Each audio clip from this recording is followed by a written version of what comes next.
morning, friends. Uh, Today I am going to teach you about exception handling. Exception handling क्या होता है, आज वो हम देखने वाले हैं. ओके. एक्सेप्शन हैंडलिंग देखने के पहले मैं आपको एरर्स के बारे में बता दूं ताकि आपको एक्सेप्शन हैंडलिंग अच्छे से समझ में आएगा. जनरली एरर्स को दो कैटेगरी में क्लासिफिकेशन किया जाता है, जैसे आप देख रहे हो. एक होता है कंपाइल टाइम एरर्स एंड दूसरा होता है रन टाइम एरर्स. ठीक है. अब ये जो एरर्स होते हैं, कंपाइल टाइम एरर्स का मतलब क्या होता है मैं आपको समझाता हूँ.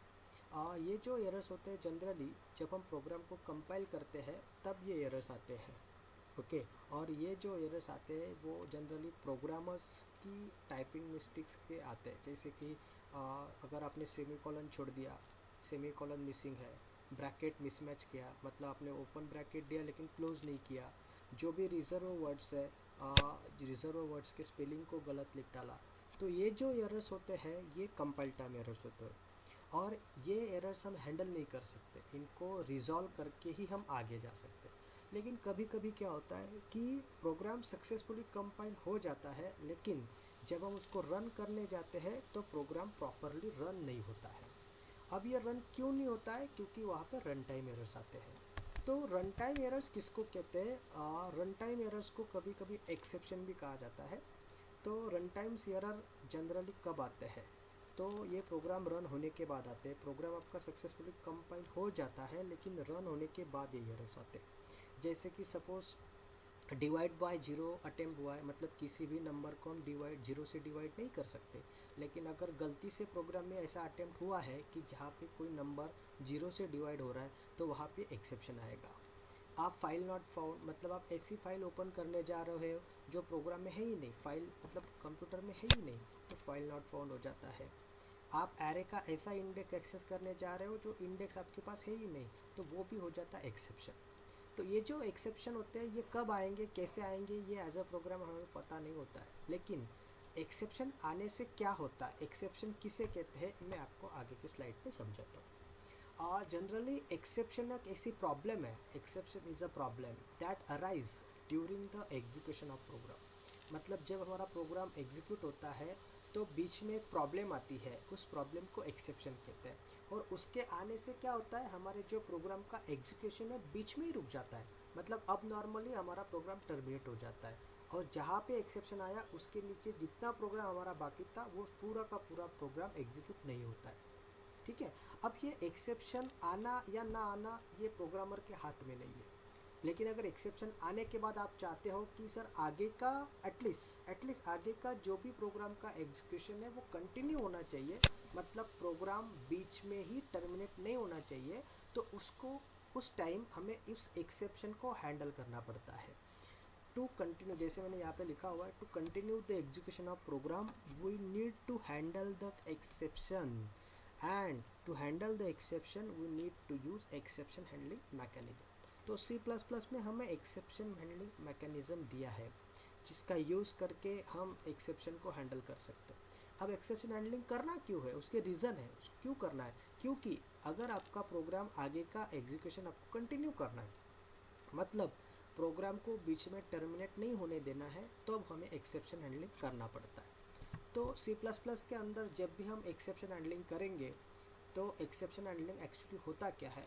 सो exception handling is a process to handle run time errors. We perform exception handling so the normal flow of the application can be maintain even after run time errors. Yes, run time errors आने के बावजूद अगर आप चाहते हो कि आपके programme का नॉर्मल फ्लो कंटिन्यू हो तो हमें एक्सेप्शन हैंडलिंग करना ज़रूरी है. तो एक्सेप्शन हैंडलिंग करने के लिए तीन कीवर्ड्स आपको यूज़ करना है सी प्लस प्लस के अंदर. ये बेसिक कंसेप्ट है. उसमें ट्राई कीवर्ड होता है, कैच कीवर्ड होता है एंड थ्रो कीवर्ड होता है.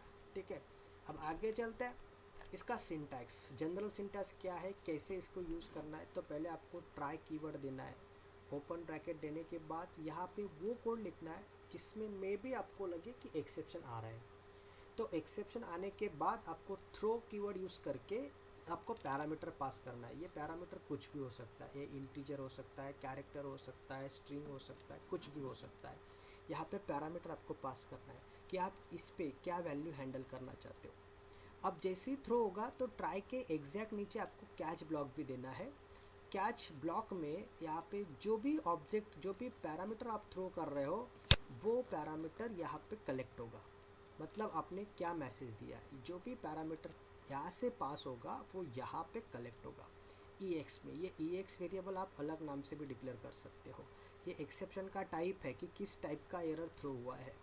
फिर यहाँ पे वो मैसेज आएगा और मैसेज आने के बाद आपको यूज़र को क्या मैसेज डिस्प्ले करना है ये यहाँ पे आपको लिखना है कोड की जगह। ये हो गया उसका जनरल सिंटैक्स। अब अगर हमने एक्सेप्शन हैंडलिंग नहीं किया तो उससे क्या प्रॉब्लम आती है ये हम एक प्रोग्राम से समझते हैं।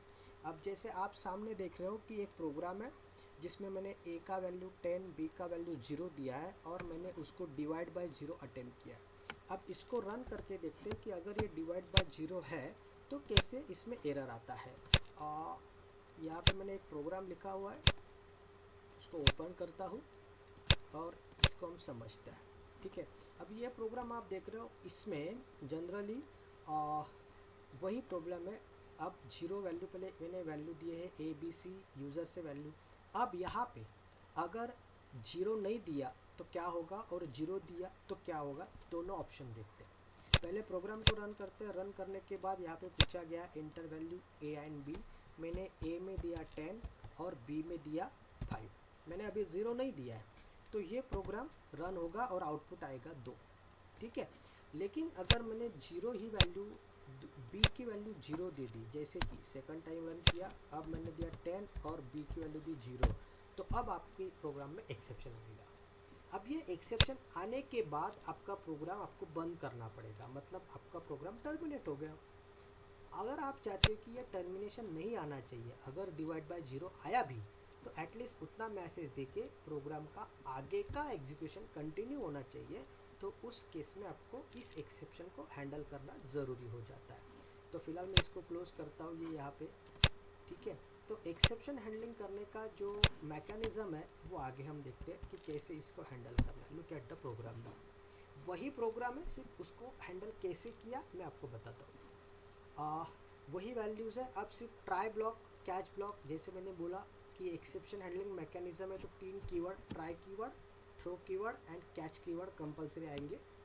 तो ट्राई में मैंने चेक किया कि अगर गलती से B की वैल्यू 0 आ गई, देन थ्रो, क्या थ्रो करना है, डिवीजन बाय 0 नॉट पॉसिबल, ये मैसेज थ्रो हो जाएगा।